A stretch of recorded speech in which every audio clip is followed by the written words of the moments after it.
Welcome back to Finding Faith in Funny. My name is Chase. Thank you for listening. Another episode where it's Sunday night and I'm going, crap, I got nothing. But this time, I actually do have something. You see, I have failed at several other podcasts before. Several. But I still have some of my favorite moments of those podcasts before. I'm not going to tell you the name. I don't need you to go looking for it. I don't know if it's still out there in the public eye, but I have access to those files. And one of those files is an interview I did with Austin Bowler. So today's episode is a little bit different because we're going back in time to the year 2019, back when we thought, Zoom meetings were still weird because the world hadn't shut down because of COVID yet. TikTok was barely a toddler. So before you judge whatever audio might sound like from this interview, just remember, I probably felt like it sounded way better than it actually did. Now, at this time we recorded this episode, we had just gone to Subway, we had had sandwiches, and we were still finishing some sandwiches. So if you hear something that sounds like wrestling, wrapping paper that you get at a sandwich shop where they don't sell hot dogs, that's exactly what the sound is. It doesn't last long. It's just a little bit in the beginning. But Austin's a good friend of mine. Still talk to him regularly. We recorded this shortly, not too long after we met, but I wanted to interview him because we had two shared experiences before we met each other.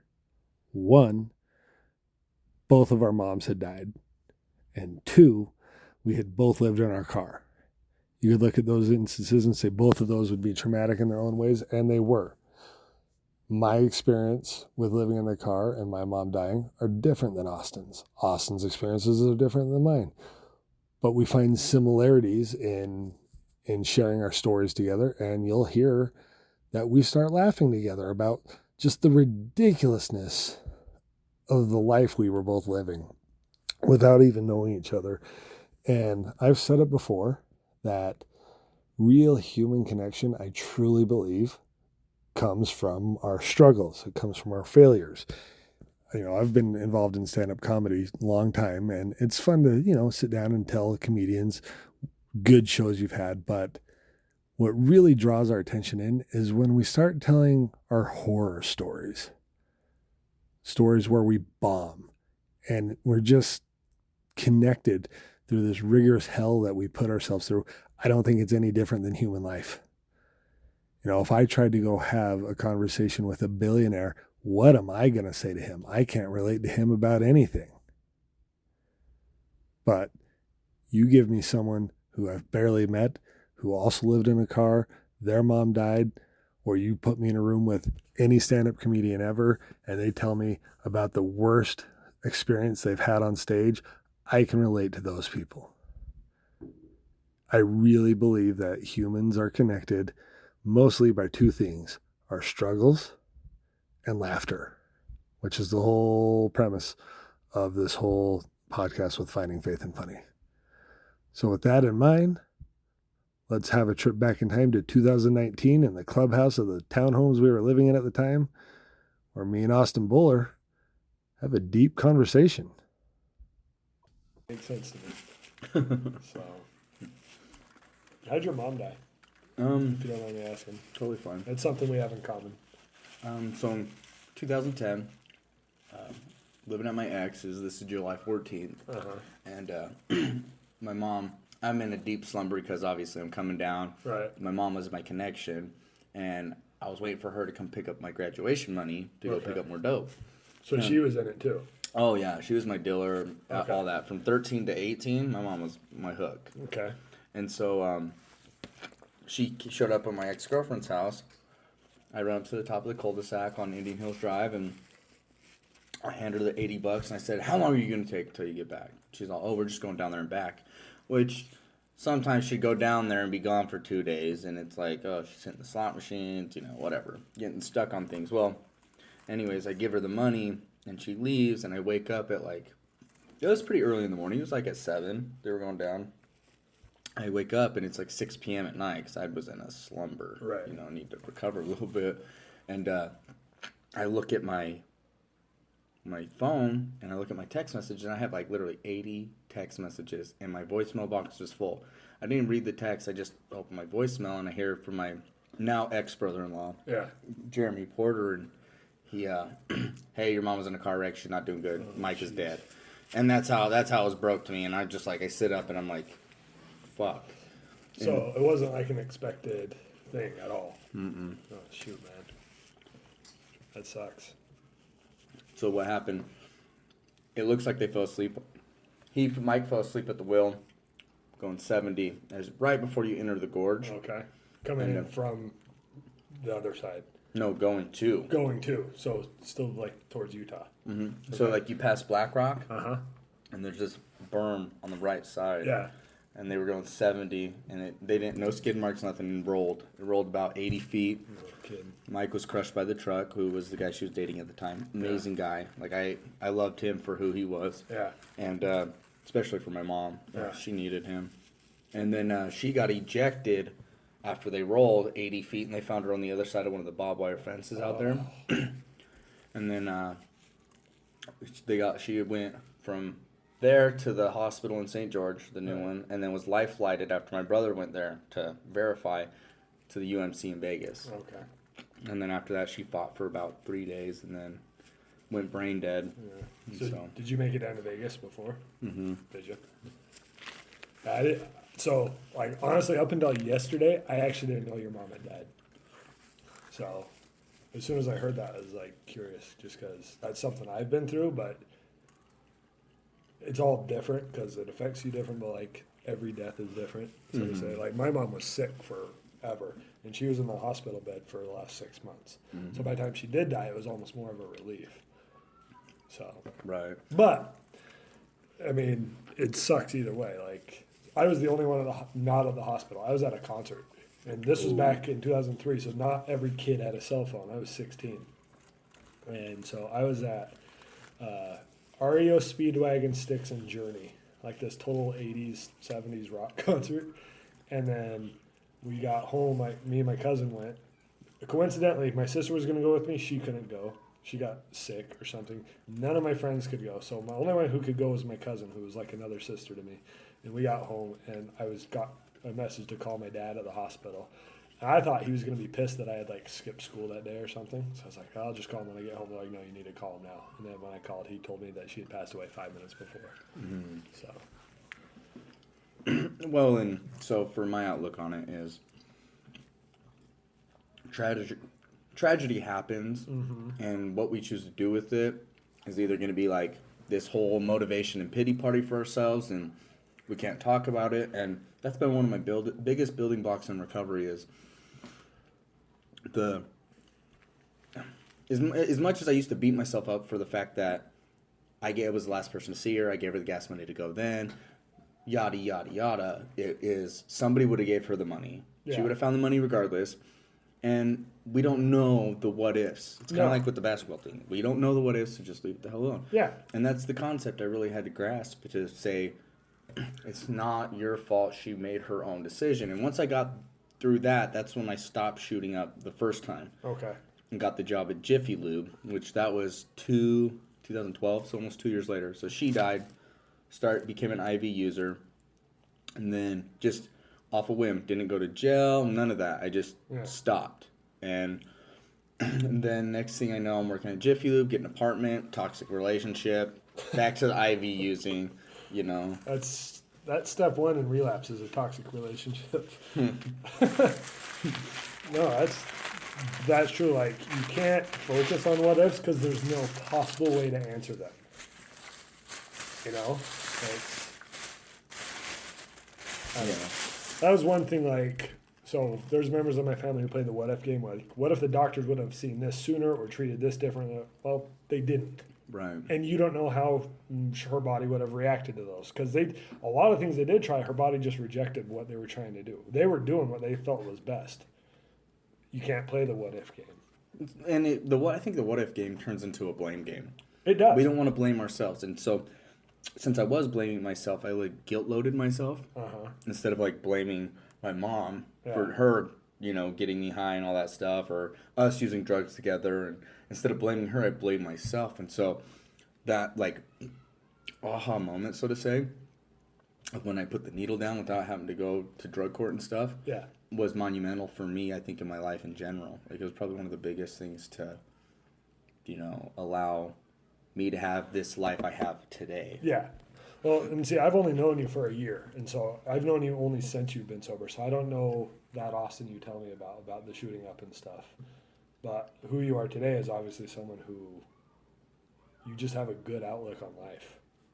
Like, I don't look at you and be like, that's a guy who just makes excuses. Like, you're a guy who just gets things done, and that's awesome. Thanks, I appreciate it. It's something I've like, just because life's all about how you react to whatever situation, and pain is a lot of those situations. And so it's fascinating to me to see how people react to different types of pain. Mm-hmm. They can either derail or they can fight through it, and sometimes it's a mixture of both. My problem was, so after my mom died, my first thought that came through my head when my dad told me she died was, I don't want to be one of those weird kids that parents died and he was just weird the rest of the time. Like, oh, wow. And so, I mean, this was the last week of my sophomore year of high school.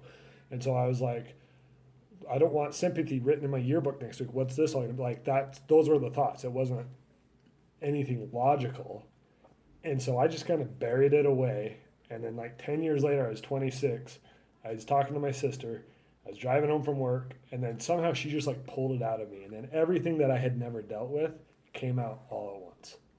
And it was like all these feelings of pain and stuff that I had been scared of. Once I let them out, it was like a huge weight off my shoulders. And then I was able to kind of start moving in my process of dealing with that aspect of it. But during that time, it also led this other addiction to lying to appear a certain way for people, because you don't want to be the weird kid. So I'm lying to myself about what I'm actually feeling just so I can appear normal to people. And then that turns into other lies and other lies and other lies. And before you know it, like, I've lied to anyone and everyone, and I'm living in my car. That's your winning formula, was lying. That's how you were winning is, oh man, that's insane. Yeah. Oh gosh, I feel for you, because when I was working at Jiffy Lube the second time, I started shooting up again. But see, I was living in my truck. I was living with my grandma at the time, and I was doing okay. Just got out of that toxic relationship, and I was doing okay. Wasn't doing great. And then I told Grandma, I was like, Grandma, I can't do this to you anymore, because I'm showing up at 1 o'clock in the morning, not only drunk, but I was high as hell. Weed, meth, coke, everything. Any pills. I had a nice little cocktail before work is what I was doing, and I just couldn't look my grandma in the face. Like, she just wanted the best for me. And so I literally packed up a duffel bag that night, a bunch of blankets, and started living in my truck. Next thing I know, I'm sleeping behind Jiffy Lube on Sunset in my truck, okay? Just falling asleep in the parking lot, and the cops can't come up and roll up on me because it's private property. So I didn't know that until after the fact. So I'm like, because I was waiting for him to just bust me, you know, and I had everything on me. Well, anyways, and then I got really paranoid and started living in the shop, and then I really fell off my rocker because I was sick of. I had a manager who. He was getting, like, we were working really hard, doing really well in business. They found a bag of dope and didn't want to fire me because it would have hurt the company. Okay. And everybody knew it was mine. And I was like, I didn't deny it. I didn't, say, yes, that's mine. But I didn't deny it when they said, hey, we found this. Yeah. Well, it was a week later. I said, you know what? Fuck this. I quit. Yeah. I quit, walked out. And then ex-girlfriend that I was in a bad relationship with ends up busting out my back window, ends up busting out my side window. And I'm living in my truck. So it went from summer, now we're in the winter time. And that's freezing. Yeah, and so I took Scotch tape across the back of the window of my little Ford Ranger. And I just tape up that, and then the side window, what did I even do? I just put like a towel up most of the time. Yeah. I put up a towel, you know, I gave up on, at that point, trying, and then, I don't know, I had a bunch of I don't know all the shit that I accumulated, how? Because I didn't have any money, obviously, but I just accumulated shit in the back of my truck. Random shit from dumpster diving and from whatever we were doing, like trades and dope deals. And I had this, the boat racks that have the wakeboard ties that come off the top of a. I had one of those somehow. But you don't have a wakeboard? I didn't even have a boat. I ended up with one of those. Had like surround sound systems that are like, just I ended up with all this shit. And then I eventually got to a place where I was tired of sleeping in the little cab of a Ranger. I mean, I'm a short guy, 5'4", but laying in the cab of a Ranger. That's tight. Ooh, damn. It's tight. And so I took all that shit out and was like leaving it places. And then I took a bunch of blankets and just made a big bed in the back, was sleeping on the side of the road with blankets over me, Dude, yeah. I can relate because that's what I was doing. So I got to a point, so I had this job in Park City that was like ultra stressful. And when you're in that mode of either lying or whatever addiction or codependency, like stress is just going to be fuel to that fire. Mm-hmm. And I was waking up like at 4 a.m. having panic attacks about this job. Anyway, I actually got fired from that job because I had messed a bunch of stuff up and I had ran my mouth off to my boss. Weird. And when I got fired, it was like relieving to me. I was like, good. And I had a pretty good 401k stacked up. And this was like in April of 2015. And I was like, okay. So I cashed out my 401k and started living off of that. And then by like the end of July, I'd already burned through it and I couldn't pay rent. And rather than get like evicted and have my credit, I just said I was moving out. What I did was essentially fit whatever I could into 2 suitcases that would fit in my trunk, took blankets, and then got rid of the rest, sold it, whatever. And I was like, okay, I'm just going to live in my car for a couple weeks. A couple weeks turned to a couple months. But anyway, so that happened in July. And I was already behind on my car payment by like a month and a half, 2 months. Mm-hmm. And then they kept calling me saying, hey, where are you? We need to come pick up your truck or you need to make a payment. So I'd push it out, lie. So then my sister, my brother-in-law, and my nephews moved back to Salt Lake from Seattle. And we're having this big Sunday dinner. This is like a week before my birthday. And I show up and everyone's happy. Right as my sister and my brother-in-law pull up, tow truck pulls up. And somehow they had linked my name to my dad's address. And the guy goes, I'm here to pick up that Corolla. So no one knows that I'm living in my car at this point either.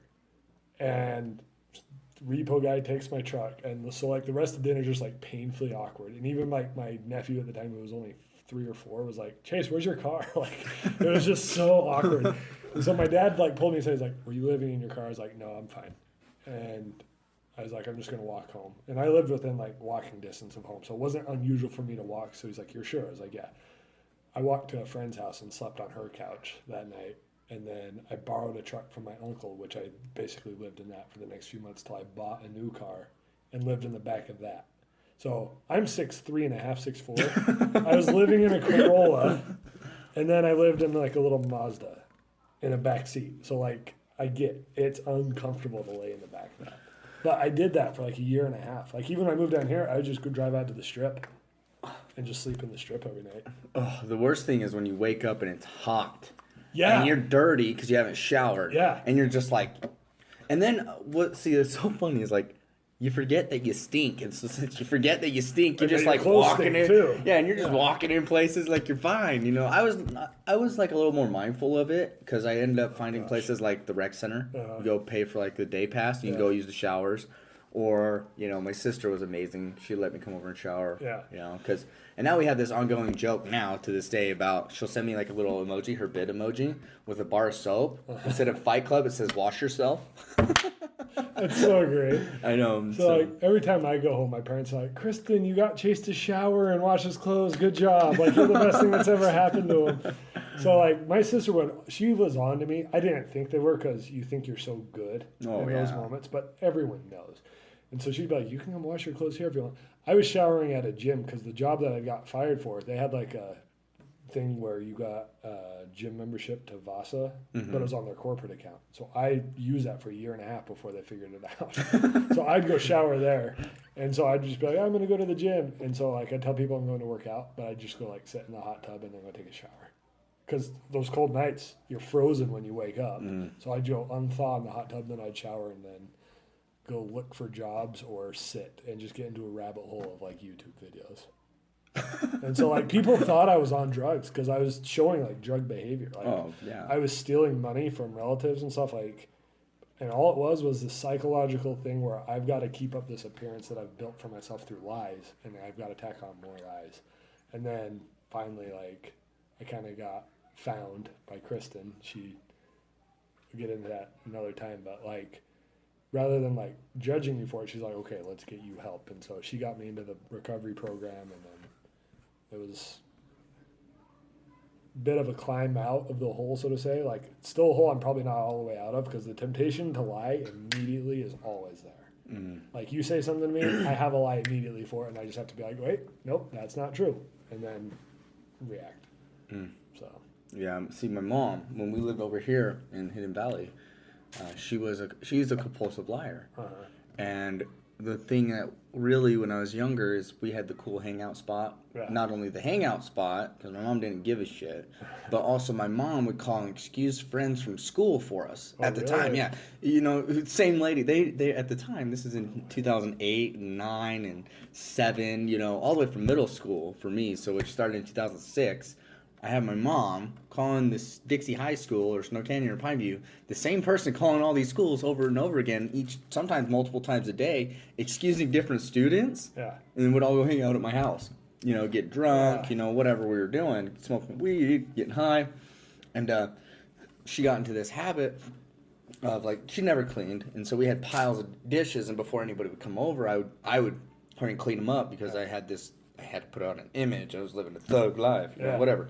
Well, anyways, I was doing the dishes one time, and the living room over in this apartment, the island of the kitchen faces one of the living rooms.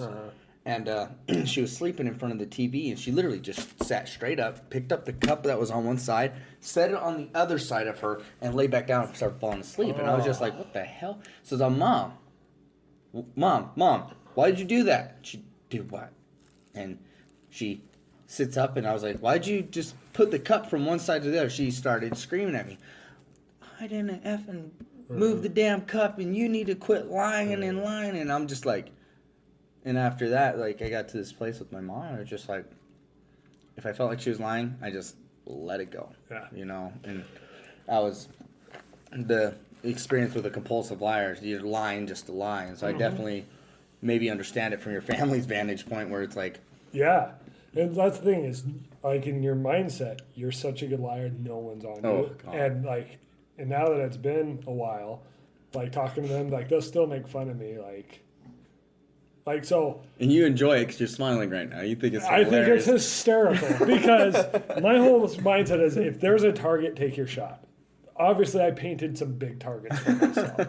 So, like, there was times where I wasn't, like, it was bad. I wasn't honest with my family, with what Kristen, I was engaged to Kristen for a while before my family even knew.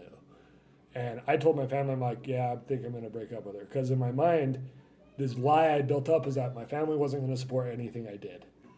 And so none of that was true. My family was completely supportive all the way through. And looking back on it, I can see that I was just an idiot. Like, I wasn't willing to accept someone wanting to help me. So there's times now where my dad will be like, remember that time you were going to break up with Kristen? Like, he just called me out on it. And I'm like, yeah, that would have been the dumbest thing ever. Throwing Like, salt on that wound. the last time we were up there, my parents were like, we kind of discouraged your guys' wedding, but because of how Chase was, had nothing to do with you. We love what you've done for Chase, and we love you for it. Like, and she had always felt that they didn't like her, and it was the complete opposite. Like, they didn't like how I was. They wanted to trade her for you. Oh, Like, in a take care. heartbeat. Like, my stepmom would agree with you so quick. So, good on time. Yeah, we're Okay, good. so for everything that you went through, what do you take from it all now?